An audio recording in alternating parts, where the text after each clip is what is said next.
메리 크리스마스. 태교원 성결교회 사랑하는 여러분, 메리 크리스마스입니다. 벌써 12월의 첫 주 12월 6일이 오늘 되었는데요. 오늘 대림절 둘째 주 예배 은혜롭게 잘 마쳤고요. 지금 시간이 오후 4시 30분입니다. 1부, 2부, 3부 예배 마치고 또 점심 일정을 마치고 신방 한 군데 다녀와서 우리 가족들과 만나는 영상을 지금 촬영하고 있습니다. 이번 주 셀 영상은 조금 이렇게 축소하려고 합니다. 어떻게 축소하냐 하면 인사 말씀 드리고요. 그리고 간단히 메시지 전하고 우리 가족들을 축복 기도하는 그런 기도 순서로 이렇게 마치려고 하는데, 먼저 교회 소식부터 나누겠습니다. 12월 20일 다음 주일이 되겠는데요. 우리 가족 사랑 축제 성탄주일에 온 가족이 함께 모여 예배하는 가족 사랑 축제를 진행하려고 합니다. 전도 구호를 여러분 정했는데 예수 온 땅의 소망, 이런 주제예요. 자, 우리 한번 같이 해봅시다. 전도 구호 준비, 야! 예, 성탄주일 가족사랑 축제, 예수 온 땅의 소망. 할렐루야, 감사합니다. 요즘에 나가서 전도를 이렇게 하기 쉽지 않으니까 이렇게 예수 온 땅의 소망, 예수 온 땅의 주인 이렇게 외치는 것만 해도 마음이 이렇게 시원해지는 그런 느낌을 갖습니다. 그때 우리 성탄주일에 선물을 전부 다 드리려고 하는데요. 청소년부터 작년까지는 쌀 2kg씩, 또 어린이 교회학교 유아부 영아까지 등에 업혀오는 영아까지는 1kg씩 쌀을 드립니다. 5 식구 오면 10kg 되는 거죠. 그것도 적지 않은 양인 걸로 알고요. 한 해 동안 우리가 성미를 통해서 점심 식사를 못했기 때문에 쌀을 좀 나눠 드리는 그런 우리가 행사를 좀 하려고 하고, 나는 쌀이 좀 필요 없다, 난 쌀이 좀 넉넉하게 있다, 이런 분들은 이제 전도용으로 주변에 이렇게 나누어 주시면 또 되겠습니다. 12월 20일에 여러분 꼭 가족 총동원으로 만나뵐 수 있기를 바라고요. 또 한 가지는 12월 이 한 달은 기관 총회의 달입니다. 각 기관별로 임원들과 새로운 일꾼들을 뽑을 때 기도로 일꾼들을 뽑으셔야 한다. 그래서 2021년 우리 교회가 33주년이 되는데, 이 33주년에 더 큰 부흥의 역사와 성도님들 가정과 기업에 놀라운 축복이 임할 줄로 믿습니다. 아멘. 오늘 우리가 함께 나눌 말씀은 요한복음 3장 1절로 5절의 말씀입니다. 본문 말씀은 아니지만 요한복음 3장 16절의 말씀을 함께 암송하면서 말씀을 또 은혜롭게 나누기 원하는데요.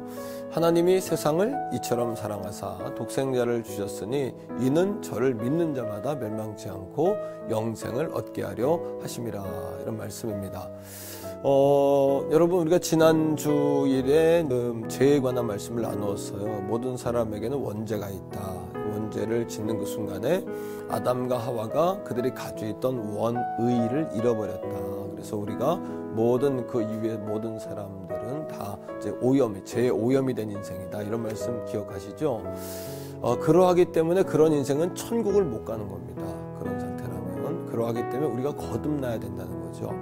성경에 거듭난다라는 표현은 이제 중생한다, 이런 표현으로 쓰기도 하고, 또 새로운 피조물이다, 뭐 이런 표현도 쓰게 되는데, 속사람이 다시 태어난다, 이것이 이제 거듭남의 의미예요. 이것이 바로 성탄의 계획이고 성탄의 이야기 아니겠습니까? 이 땅에 그 원죄로 인해서 전적으로 무능해지고 부패하고 또 절망스러운 우리들을 위해서 아기 예수님이 이 땅에 오셨다. 그리고 그분을 믿는 자마다 구원을 받는다. 이것이 이제 복음이고 성탄의 이야기고 플랜이죠. 자, 그렇다면 여러분, 중요한 것이 있습니다. 거듭남이란 뭘까? 오늘 말씀 속에 몇 가지 나누었는데요. 첫째는 거듭남이란 구원을 받았다, 이런 뜻입니다. 두 번째는 하나님의 자녀가 됐다는 뜻이고요. 세 번째는 하나님으로부터 나았다. 그러니까 위로부터 왔다, 위로부터 나음을 받았다, 뭐 이런 의미가 되겠죠. 몸은 이 땅에 있지만 우리의 속사람, 우리의 영혼의 원소속, 우리 호적은 하나님 나라에 있다는 의미가 될 겁니다. 네 번째는 새로운 피조물이 됐다는 거예요. 이 새로운 피조물이 됐다는 것은 어떤 물질이 들어왔다 이런 게 아니라 우리의 속사람, 영혼이 다른 사람으로 변화되었다, 새로워졌다, 다시 태어났다, 이런 얘기가 되겠죠. 다섯 번째, 가장 중요합니다. 거듭남의 다섯 번째 정의는 생명의 씨앗이 심겨졌다는 거예요. 이 생명의 씨앗이 뭐냐면 바로 하나님의 말씀이고, 하나님의 말씀은 예수 그리스도가 되시겠죠. 그러니까 거듭났다는 것은 우리 신앙의 종결이 아닙니다. 물론 거듭난 사람은 모두 하나님 나라 천국에 들어가지만 우리의 신앙이 거기에서 멈춰서는 안 되죠. 생명의 씨앗을 키워야죠. 키워서 나물이 되고 나무가 되고 잎사귀가 피고 꽃이 펴서 장세 열매가 맺어지고 숲을 이루고 많은 사람들에게 유익을 주고 하나님의 은혜를 전하는 그런 사명을 감당하는 자라나야 된다라는 거예요. 자, 그러면 구원이 아닌 것은 뭘까요? 요한복음 3장에 보면 니고데모라는 사람이 소개되는데 그 사람이 한밤중에 예수님을 찾아옵니다. 1절에 보니까 그 사람을 소개할 때 바리새인이고 유대인의 지도자다 이렇게 이야기하거든요. 첫 번째는 구원이 아닌 것은 뭐냐, 거듭남이 아닌 것은 뭐냐 하면 우리가 신앙적인 배경 가운데 자라난 것이 우리의 거듭남을 보증해 주지 못한다는 거예요. 저는 어려서부터 제가 10살 때 아버님이 장로님이 되셨는데 그 이후부터는 저를 부를 때마다 도장로님 셋째 아들 그랬습니다. 그래서 이제 어려서부터 신앙적인 어떤 배경 속에서 내가 자랐고 모태신앙이었단 말이죠. 그러나 여러분 기억하십시오. 그 배경이 나를 구원해 줬을까요? 그렇지 않단 말입니다. 저도 여러분 예수님을 내 마음의 구주로 스스로 인격적으로 내가 영접을 했어요. 그러므로 내가 구원을 받은 거죠. 바리새인이라면 8일 만에 할례를 합니다. 율법에 정통합니다. 이스라엘을 하나님 말씀을 가리키는 교사의 역할을 담당하는 사람이에요. 하지만 그것이 직분이 역할이 우리의 구원을 보증해 주지 않는다. 두 번째는 이겁니다. 2절 말씀에 보면 예수님을 찾아온 이 바리새인 니고데모가 뭐라 그러냐 하면 당신이 하나님께로부터 오지 않았다면 이런 능력을 행하지 않았을 거다, 못했을 거다 이렇게 말하면서 선생님, 랍비어 또 이렇게 하거든요. 그러니까 니고데모는 예수님에 대해서 알아요. 소문도 들었어요. 하지만 문제는 뭡니까? 나와 연관성에 대해서는 생각을 하지 않는 거예요. 그분이 내 구주다, 내 주인이시다, 내 왕이시다 하는 것에 대해서는 인정을 하지 않는 겁니다. 이것이 바로 거듭남이 아닌 겁니다. 이처럼 거듭남이라는 것은 육적인 게 아니라 영적인 겁니다. 오늘 성경에 예수님이 바람이라고 7절에 말씀하고 계세요. 바람은 뭡니까? 어디서 불어서 어디로 가는지 알지 못하잖아요. 그렇다고 바람이 없는 건가요? 눈으로 보이지 않잖아요. 그렇다고 바람이 없는 겁니까? 바람이 어디서 와서 어디로 가는지 모르지만 우리 살갗에 닿고 나뭇가지가 흔들리고 소리를 들으면서 우리가 알지 않아요? 다시 말하면 거듭남의 역사, 성령의 역사는 많은 사람이 알 수는 없지만 그것을 경험한 사람은 아는 겁니다. 또 한 가지, 아까 생명의 씨앗이 심기는 것이 거듭남이라고 그랬죠? 마찬가지입니다. 생명의 씨앗이 심겨져서 이게 자라고 여러분 성장되는 것을 볼 때 이 나무가 살아있구나 하는 걸 아는 것처럼 우리의 구원의 문제도 마찬가지로 그렇게 여러분 다른 사람이 점점점 알게끔 자라간다. 이런 의미가 되겠죠. 자, 그 다음은 이 영적인 여러분 비밀이라고 했는데 그 다음은 접붙임의 원리가 있는 겁니다. 거듭난다는 것은요. 접붙임의 원리. 돌감람나무가 참감람나무에 접붙임을 당한 거예요. 그러면 앞으로 어떤 나무가 되는 거죠? 참감람나무의 뿌리의 진액을 먹고 참감람나무가 되는 거죠. 돌배가 참배에 여러분 나무에 접붙임을 당합니다. 그러면 뭐가 됩니까? 돌배가 아니라 참배가 되는 것처럼 우리 인생도 육적인 인생에서 영적인 구원받은 거듭난 인생으로 접붙임을 당하는 거. 이것을 성경은 여러분 거듭남이라고 이야기하죠. 또 하나는 양자의 원리입니다. 로마 시대에는 그 귀족들이 많은 노예 가운데 자기가 원하는 노예를 뽑아서 자기 아들을 삼습니다. 아들이 없는 경우에 그 아들을 호적을 자기에게 옮겨줌으로 해서 성도 그 노예가 받게 되어지고요. 또 뿐만 아니라 재산도 권한도 다 받게 되는 거죠. 마찬가지로 로마서 8장 15절 말씀 가운데 보니까 이제부터는 우리가 무수하는 종의 영을 받지 아니하고 양자의 영을 받았으니 하나님을 아빠 아버지라고 부른다라고 성경은 우리에게 이야기합니다. 아빠 아버지라고 양자의 영을 우리가 받게 된다는 거죠. 자, 그렇다면 중요한 건 뭘까요? 어떻게 하고 구원받냐라는 거. 어떻게 하고 구원받냐. 니고데모에게 예수님께서 요한복음 3장 5절 말씀에 물과 성령으로 거듭나지 아니하면 천국에 들어갈 수 없다. 물과 성령으로 거듭날 수 있다는 거예요. 물은 뭘까요? 물은 세례를 이야기합니다. 재씻음. 이전에 난 죽고 예수로 다시 태어난다라는 재사함, 재씻음을 이야기하는 건데 세례라는 것은 남의 어떤 강요에 의해서 받는 것이 아니라 스스로 의지적으로 받는 거잖아요. 물이라는 것은 세례다. 그리고 그리고 내가 의지적으로 내 죄사함 받기를 갈망하는 것이다. 이런 뜻이고요. 두 번째, 성령이라는 건 뭐냐 하면, 그러나 물세례를 통해서 주님을 만나는 모든 과정은 성령의 역사가 아니면 안 된다. 그 예수님을 주라 시인하는 것도 성령의 역사다라는 것을 니고데모에게 예수님께서 말씀하시는 거죠. 물과 성령으로 거듭나지 아니하면 하나님의 나라를 볼 수 없다라는 거예요. 말씀을 맺습니다. 그러하기에 구원은 나의 어떤 자격과 의로 얻는 게 아닙니다. 오늘 이 시간에도 여러분 자신, 저 자신도 마찬가지죠. 나를 바라보면 구원의 확신을 가질 수가 없어요. 왜? 너무나 절망스러운 거예요. 너무나 우리가 무능한 거예요. 때로 우리가 너무나 부패하다 이런 생각 갖지 않습니까? 그러니까 오늘도 나를 바라보면 절망이지만 예수 바라보면 소망이 생기는 겁니다. 구원도 똑같아요.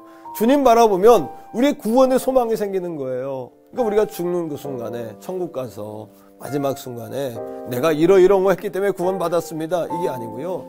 예수 그 이름 부르고 천국 가는 겁니다. 예수님 의지하고 하나님이 만들어 놓으신 그 아름다운 여러분 그 문을 통하여 천국에 이제 들어가게 되겠죠. 요한복음 3장 14절에 니고데모에게 예수님께서 이런 말씀을 하세요. 모세가 광야에서 뱀을 든 것처럼 나도 들려야 하겠다 말씀하셨죠. 광야에 있을 이스라엘 백성들이 하나님을 원망하고 뱀에 물려 죽습니다. 그때 모세가 간구함을 통해서 구리로 뱀을 만들어 장대에 달고 사람들로 그걸 바라볼 때 나음을 얻을 것이다 라고 하나님 약속하셨거든요. 똑같습니다. 인자가 나무에 달려야 될 것이다. 그 많은 죄의 사단의 그 역사에 의해서 죄를 짓고 죽을 수밖에 없었던 우리 인생들에게 구리뱀처럼 예수 그리스도의 십자가에 달리신 그 사건을 바라볼 때, 믿을 때, 환영할 때 우리가 구원함을 얻는다는 거죠. 그러하게 요한복음 3장 16절은 하나님이 세상을 이처럼 사랑하사 독생자를 주셨으니 이는 저를 믿는 자마다 멸망하지 않고 영생을 얻게 하려 하심이라 라고 우리에게 약속하고 있다는 사실을 믿게 되기를 주의 이름으로 축복합니다. 이것이 바로 거듭남의 진리요, 우리가 거듭난 사람이 되는 비밀인 거죠. 다음 시간에 한 시간 더 거듭남에 관한 말씀을 나눌 때 이번 기회에 우리의 정말 불완전한 믿음이 확고해지기 원하고, 믿음도 마찬가지예요. 나를 바라보면 불완전합니다. 주님 바라보면 완전해집니다. 이 약속의 말씀 기억하고 한 주간 승리하는 우리 가족 다 되기를 주의 이름으로 축복합니다. 아멘. 시간 제가 우리 성도님들을 위해 축복 기도하고 오늘 이 영상을 마치려고 합니다. 오늘 지난 주일에 몸이 아파서 하나님 앞에 나와 예배하지 못한 분도 계시고, 어떤 분은 병원에 또 계시는 분도 계시고요. 또 태교원 지역 가운데 어떤 코로나의 영향으로 인해서 많이 조금 이렇게 음출이었던 분들도 계시는데, 돌아오는 주일, 이번 주일에는 다 만나기를 주의 이름으로 축복합니다. 1부, 2부, 3부 예배가 있으니까요. 지금 사회적 거리두기가 오늘 이제 저녁에 발표되기 때문에 어떨지 모르겠는데 2.5단계가 되면은 20명씩 한 공간에 예배할 수 있습니다. 그러면 우린 본당에 1부, 2부, 3부 예배 20명씩 오고요. 로뎀 1층, 로뎀 2층에도 한 10명씩 또 예배할 수 있고요. 그리고 교육관에서도 한 10명 예배할 수 있습니다. 그러니까 그냥 이번 주, 지난주에 오셨던 것처럼 오늘이 6일이니까 첫 주에 오셨던 것처럼 둘째 주에 오시면 되고요. 둘째 주에 또 더 많은 분들이 예배 현장으로 나올 수 있기를 주의 이름으로 축복합니다. 기도하겠습니다. 사랑의 아버지 하나님 감사합니다. 오늘 주신 말씀처럼 나를 바라보니 절망입니다. 하지만 주님 바라보니 소망이 생깁니다. 구원의 역사도 마찬가지입니다. 내 의를 의지하면 자빠지고 넘어지고 쓰러질 수밖에 없습니다. 하지만 십자가에 죽으신, 나를 위해 죽으신 예수님 바라보면 구원입니다. 예수님 바라보면 소망입니다. 예수님 바라보면 생명이 있습니다. 우리가 아버지 이 시간 거듭나기를 원합니다. 이 성탄의 주인공이신 예수 그리스도를 믿고 바라보고 우리가 구원받는 그런 거듭난 인생들 다 되게 하여 주시옵소서. 몸이 아픈 성도가 있습니까? 이 시간 아픈 환부에 손 얹어 주시고 치료해 주옵소서. 물질 때문에 염려하고 자녀들 때문에 염려하고 삶의 근심 걱정 때문에 묶여있는 성도가 있습니까? 예수님의 이름으로 박차고 일어나서 일어나 정말 달려가서 외치는 사명을 감당하기에 부족함이 없도록 가족들을 축복해 주옵소서. 예배하지 않으면 절망인데 예배하면 소망입니다. 주님 바라보지 않으면 절망인데 주님 바라보면 소망입니다. 이 진리를 깨닫게 하시고 이 한 주간도 예수님의 이름으로 다시 깨어나는 우리 가족들을 다 삼아 주시옵소서. 거룩하신 예수님 이름으로 간절히 축복하오며 기도합니다. 아멘.